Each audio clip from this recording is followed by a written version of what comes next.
Assalamualaikum warahmatullahi wabarakatuh. Perkenalkan nama saya Renaldi Ramadhani Purnomo dari kelas TI 3D. Di sini saya akan praktikkan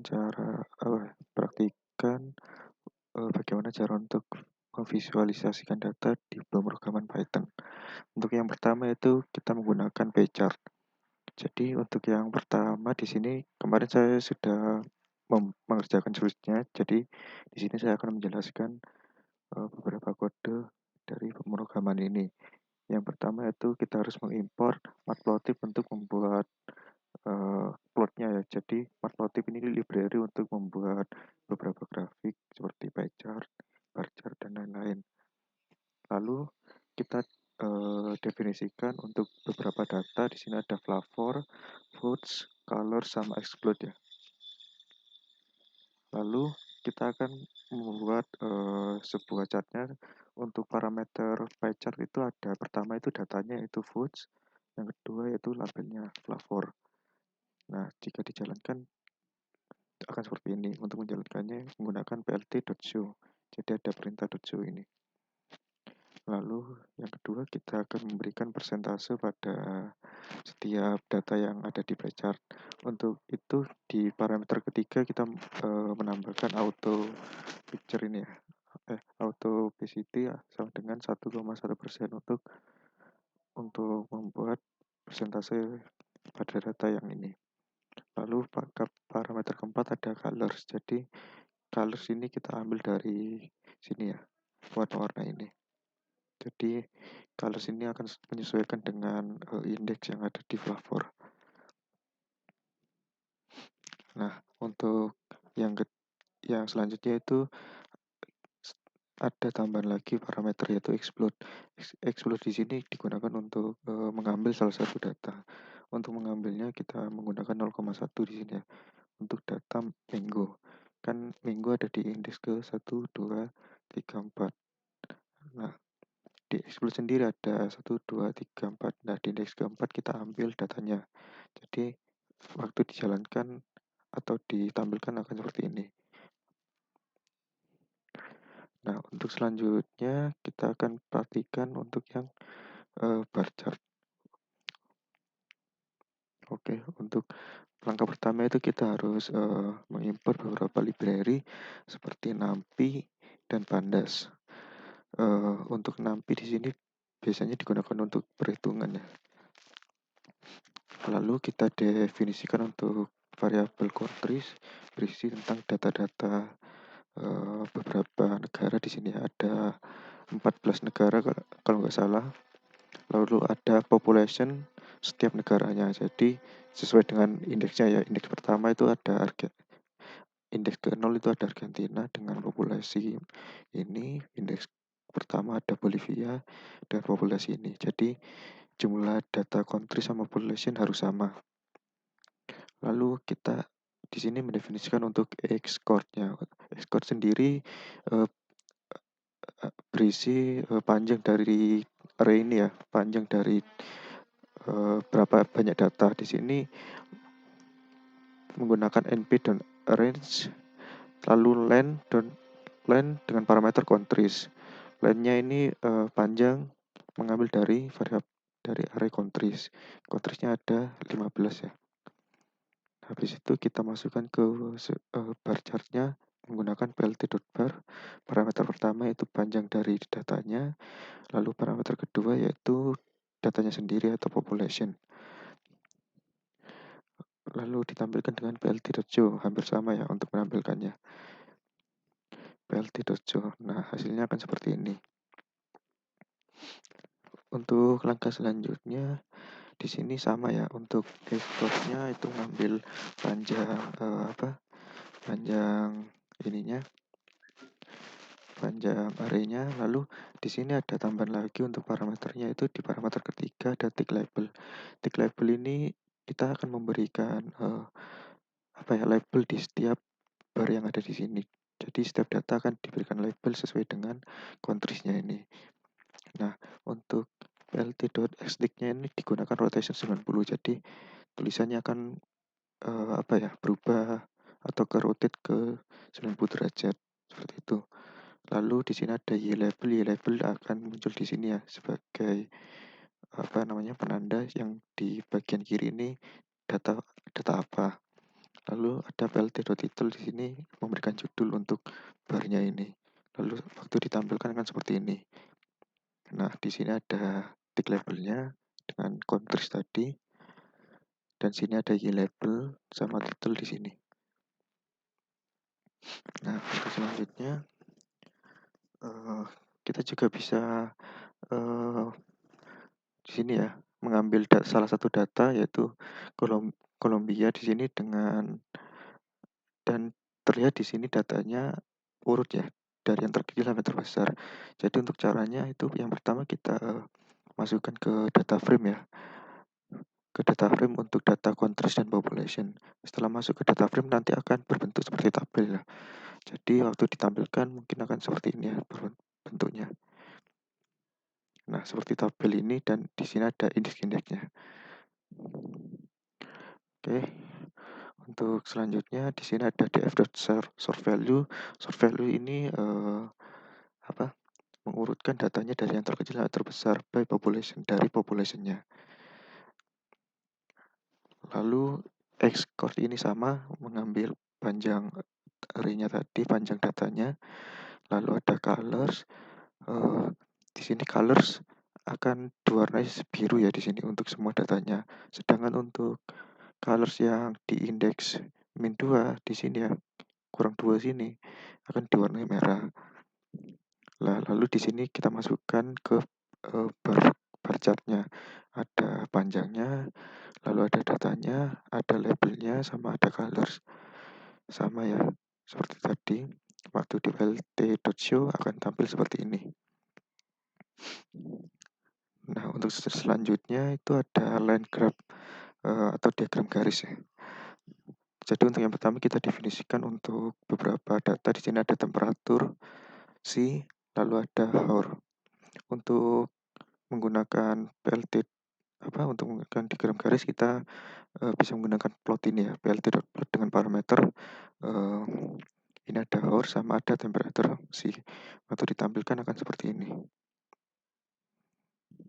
Nah, untuk selanjutnya di sini sama kita plt.plot dengan parameter hour dan temperatur lalu di sini ada tambahan parameter yaitu marker.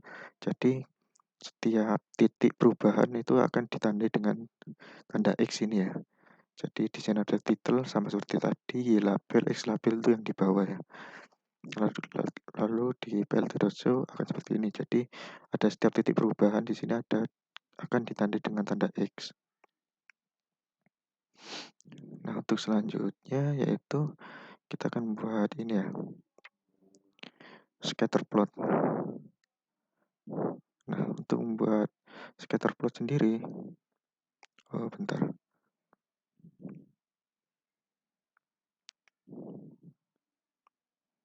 Maaf ya, ini masih di line graph.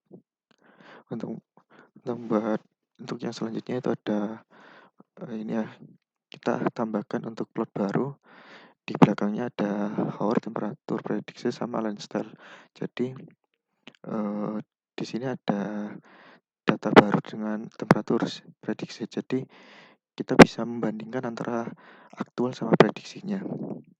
Jadi ada yang pertama itu ada graf untuk temperatur yang aktual, lalu di dalam graf yang sama kita tambahkan line graph untuk yang predicted dengan line style yang berbeda itu dengan garis-garis.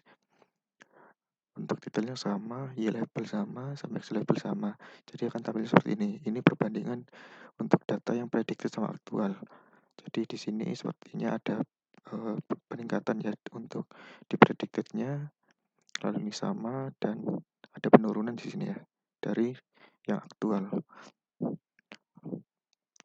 Lalu sampai sini ada scatter plot ya. Nah, di sini scatter plot kita akan mendefinisikan beberapa array. Di sini ada country, berisi tentang beberapa negara juga, lalu ada GDP dan population. Untuk scatter plot sendiri parameternya sama ya, ada data sama ini. oh ada labelnya sama ini ya datanya. Lalu waktu ditampilkan akan muncul seperti ini. Ada titik-titik seperti ini, ada biasanya digunakan untuk persebaran data. Jadi untuk selanjutnya kita ini ya scatter plot.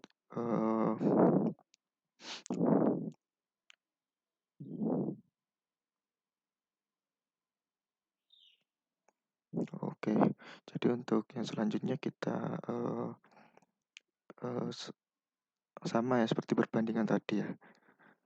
Jadi kita bisa lihat di sini ada persebaran untuk yang kuning itu untuk lemon, yang biru untuk lem.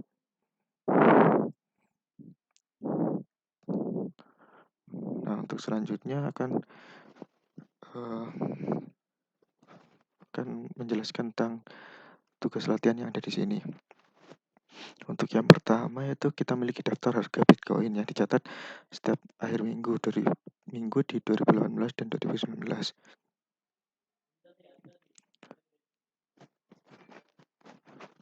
Lalu buat visualisasi yang memungkinkan Anda menjawab pertanyaan tahun apa 2016 atau 2019 yang cenderung memberikan pengembalian yang lebih baik bagi pemegang saham.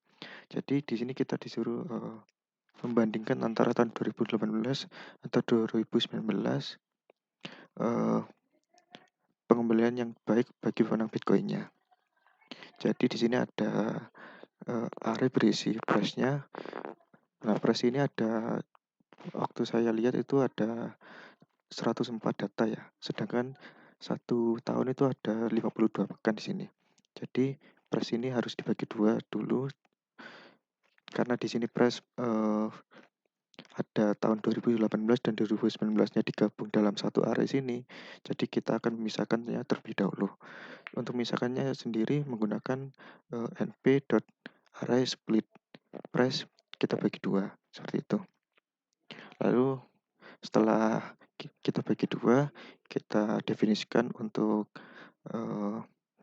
ini ya price array baru dengan nama Bitcoin.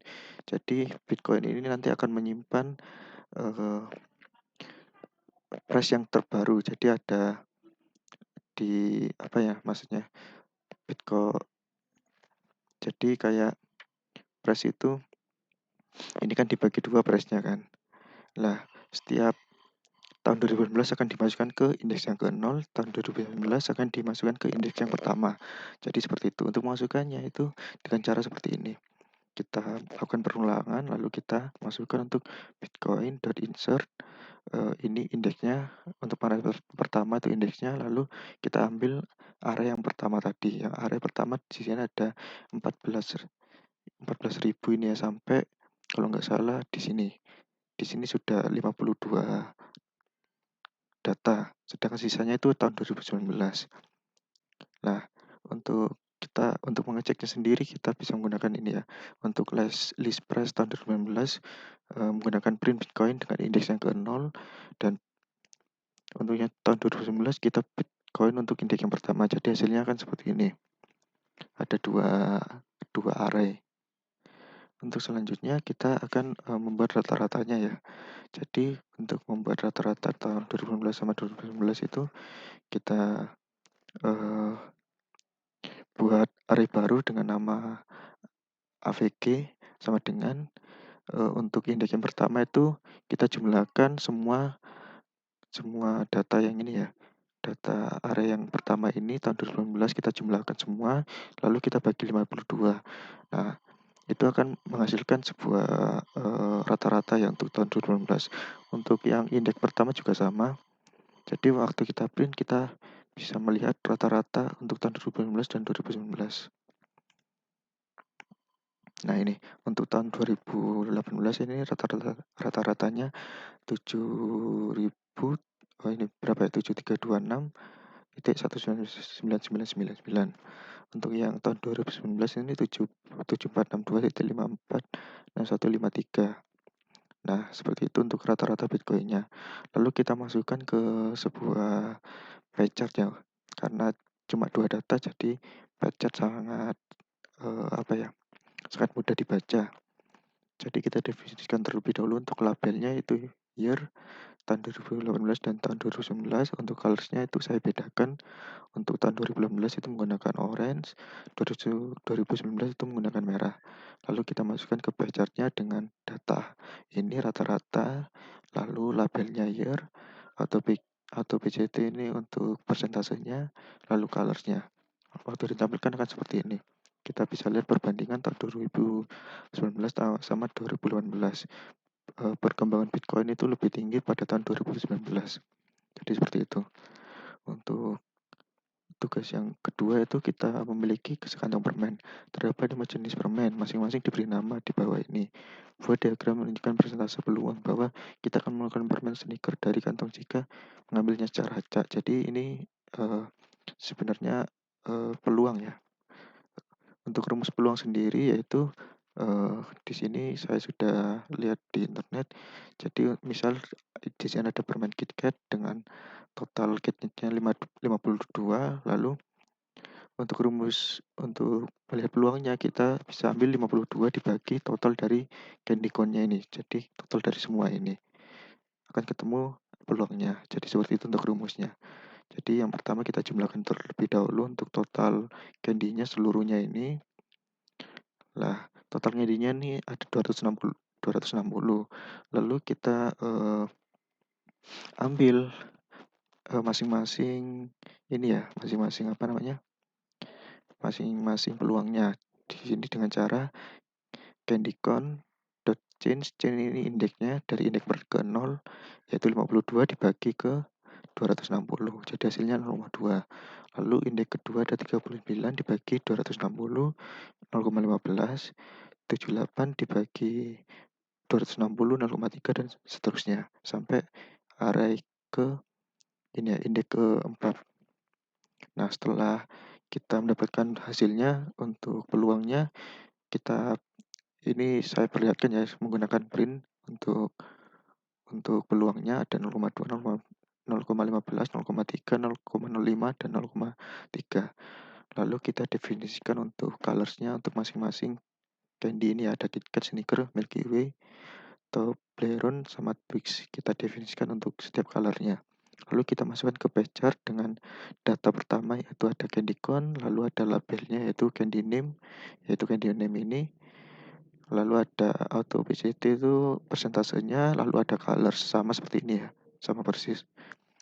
Nah, lalu waktu kita tampilkan di sini kita bisa lihat peluang kita mendapatkan Milky Way itu lebih besar ya, 30%. Lalu untuk mendapatkan Toblerone itu lebih kecil peluangnya ya, cuma 5%. Lalu untuk tugas ketiga yaitu ada restoran memiliki menu makanan penutup yang terlalu besar. Mereka memotong beberapa item dari menu untuk membuat sebagian besar pelanggan mereka senang. Mereka ingin menghapus hanya 3 makanan penutup yang paling tidak populer dari menu. Kita memiliki daftar makanan penutup yang disajikan restoran serta hitungan beberapa kali makanan penutup tersebut dijual dalam seminggu terakhir. Buat visualisasi yang menunjukkan popularitas relatif dari makanan penutup. Oke, di sini si pemilik toko ingin menghapus 3 menu terbawah ya. Jadi di sini ada data dessert sales-nya atau dessert penjualannya. Di sini ada nama menunya, lalu di sini ada penjualannya. Jadi si pemilik toko ingin menghapus 3 menu yang memiliki penjualan terendah ya. Untuk itu kita pertama masukkan untuk dessert sales-nya. Nah, setelah itu di sini saya membutuhkan juga untuk dessert name-nya ini ya. Butuh cuma dessert name saja, karena untuk memanggil value dari dessert sales-nya sendiri harus menggunakan dessert name. Jadi kita definisikan untuk DS array, DS name delete, sama new menu. Di sini nanti digunakan untuk fungsi-fungsi yang ada di bawah ini. Pertama yaitu kita memasukkan untuk dessert name-nya. Untuk memasukkan untuk value-nya sendiri, kita ambil value-nya saja di sini 14, 5, 12, 19, 68, dan seterusnya. Kita ambil angka-angkanya saja dengan cara kita masukkan ke perulangan, kita masukkan ke DS array sini, insert indeks pertama, yaitu dessert sales lalu dessert name I. Jadi waktu di sini akan diulang-ulang sampai berapa ini? 1, 2, 3, 4, 5, 6, 7, 8, 9, 10, 11, 12, 13. Sampai 13 kali diulang untuk memasukkan angkanya saja. Untuk memasukkan penjualan ini saja tanpa ada dessert name-nya. Nah, waktu ditampilkan nanti akan seperti ini ya.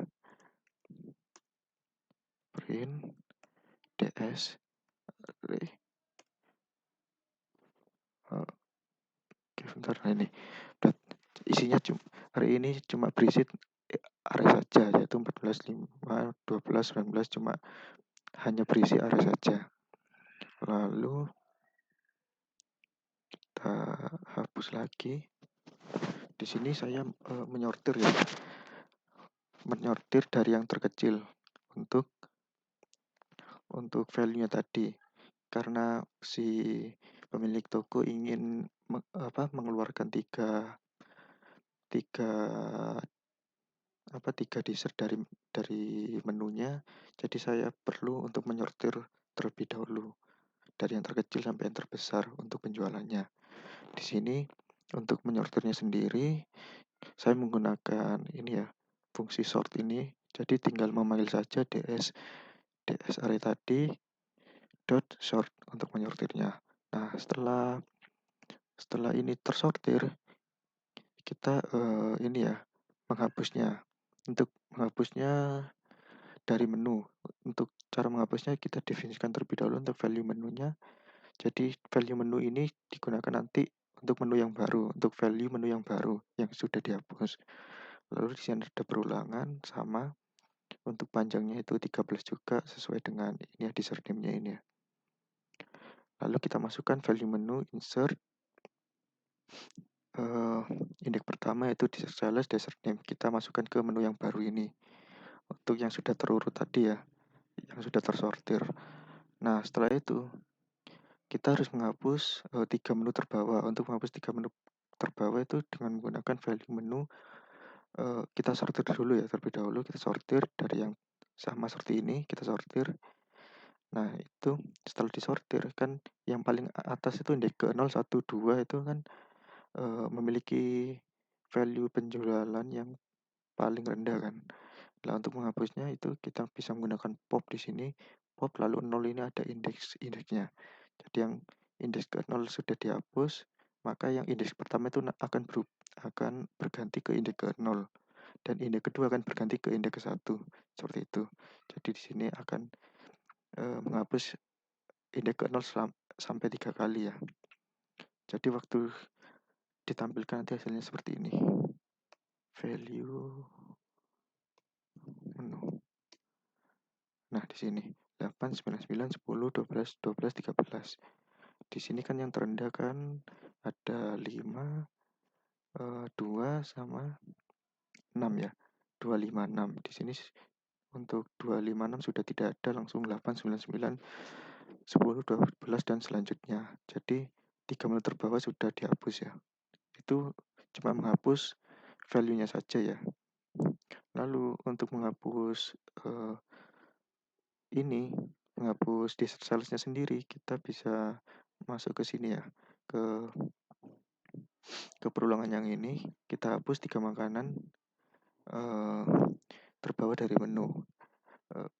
Untuk caranya sih hampir sama ya. Di sini ada nested loop. Untuk yang pertama itu for i dengan panjang ini ya 13 ini. Lalu untuk yang for kedua itu cuma panjangnya saya mengambil 3 karena yang dihapus cuma 3 menu. Lalu di sini akan melakukan pengecekan jika dessert name yang pertama yaitu misalnya contoh dessert name yang ke 0, i-nya ini 0, lava cake sama dengan dessert name yang akan dihapus yaitu yang akan dihapus di sini kan sudah dimasukkan ya di sini untuk dessert name delete. Ini ini belum saya jelaskan untuk dessert name delete ini. Jadi dessert name delete ini akan berisi 3 menu yang terbuang tadi. Jadi 3 menu terbuang akan disimpan di dessert name delete. Jadi jika dessert name yang ke 0 ini namanya sama dengan username yang di-delete, maka akan melakukan penghapusan di di array desert sales ini akan dihapus. Nah, seperti itu akan dihapus ya. Jadi waktu ditampilkan akan seperti ini. Kita print desert sales. Nah, di sini ada lava cake 14, chocolate cake 12. Di sini yang penjualannya tadi 256 itu sudah tidak ada ya.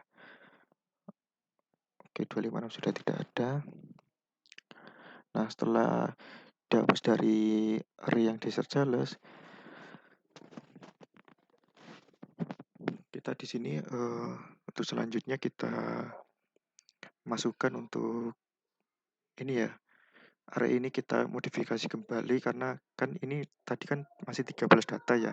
Sedangkan kita sudah menghapus 3 data, sedangkan di username ini masih belum kehapus. Jadi untuk cara menghapusnya ini sebenarnya bukan menghapus ya. Di sini saya menambahkan ke array baru dengan nama new menu yang sudah definisikan tadi ya di sini. Nah, kita inisialisasi terlebih dahulu untuk variabel font itu sama dengan true. Lalu ada perulangan di sini dengan panjangnya itu 13 ini sama ya. Nah, jika desert name sama dengan desert name i sama dengan desert name yang di-delete tadi, fontnya akan jadi true. Sebenarnya ini seharusnya kosong ya, enggak. Jika if in dijalankan dan masuk, sebenarnya tidak melakukan apa-apa ya. Tapi karena waktu saya run itu error, jadi saya masukkan ini ya, font sama dengan true seperti itu. Jadi 3 ini sebenarnya tidak perlu menjalankan apa-apa. Nah, yang perlu dijalankan cuma yang ada di else-nya ini. Jadi di sini ada happen ya. Happen di sini fungsi untuk menambahkan ke array. Tadi kan untuk menambahkan ke array itu ada fungsi insert ini ya. Insert sendiri itu menambahkan eh, untuk menggunakan fungsi insert ini membutuhkan dua parameter, yaitu ada indeksnya lalu ada datanya. Nah, sedangkan happen ini sendiri tidak perlu indeks. Jadi kita eh, memasukkannya sesuai urutan ya. Jadi new menu dot happen lalu parameternya itu langsung datanya sendiri. Nah, seperti itu diulangi sampai data-data yang tidak di-delete itu masuk ke new menu ini. Lalu waktu saya print itu saya mengeprint menu makanan yang dihapus, yaitu di desert name delete ini. Saya bentar. Nah, oh ya ini saya hapus dulu. Nah, menu makanan yang dihapus di sini ada chocolate chip, mousse sama truffle. Sesuai yang terendah tadi ya, mousse 5, truffle 6 sama chocolate chip cuma 2. Nah, itu yang dihapus. Ini yang dihapus ini. Lalu untuk menu yang terbaru itu ada berapa ya? 1, 2, 3, 4, 5, 6, 7, 8, 9. Oh, bentar. 1, 2, 3, 4, 5, 6, 7, 8, 9, 10 ya. Ada 10 menu ya yang terbaru yang sudah diupdate. Lalu untuk melihat total penjualannya, kita bisa mengambil dari value menu ini ya. Karena value menu cuma menyimpan value dari penjualannya saja. Jadi untuk total penjualannya setelah menu itu dihapus yaitu ada 123. Untuk fungsinya sama ya, menggunakan sum, lalu parameternya itu datanya sendiri. Lalu untuk langkah terakhir kita akan tampilkan ke dalam sebuah bar chart untuk melihat popularitas penjualan dari desert sales ini. Di sini saya mengambil panjang dari value menunya ada 10 tadi. Lalu ada kita definisikan untuk barnya ada datanya sendiri yaitu untuk parameter utama itu ada panjangnya ada 10, value menunya itu datanya, lalu tick label ini label yang ada di bawah ini ya. Kita rotation ke 90, jadi tulisannya akan miring seperti ini. Lalu Y label ini jumlah penjualan, lalu title yang mingguan ini. titelnya. Lalu waktu saya tampilkan di sini bisa dilihat untuk yang penjualan yang paling tinggi itu ada mochi. Lalu ada yang penjualan paling rendah adalah lava cake. Ini untuk bar chart yang 3 menu yang sudah dihapus tadi ya. Jadi bar chart ini untuk dari menu yang sudah diupdate tadi. Jadi seperti itu untuk job sheet ke-14. Terima kasih. Wassalamualaikum warahmatullahi wabarakatuh.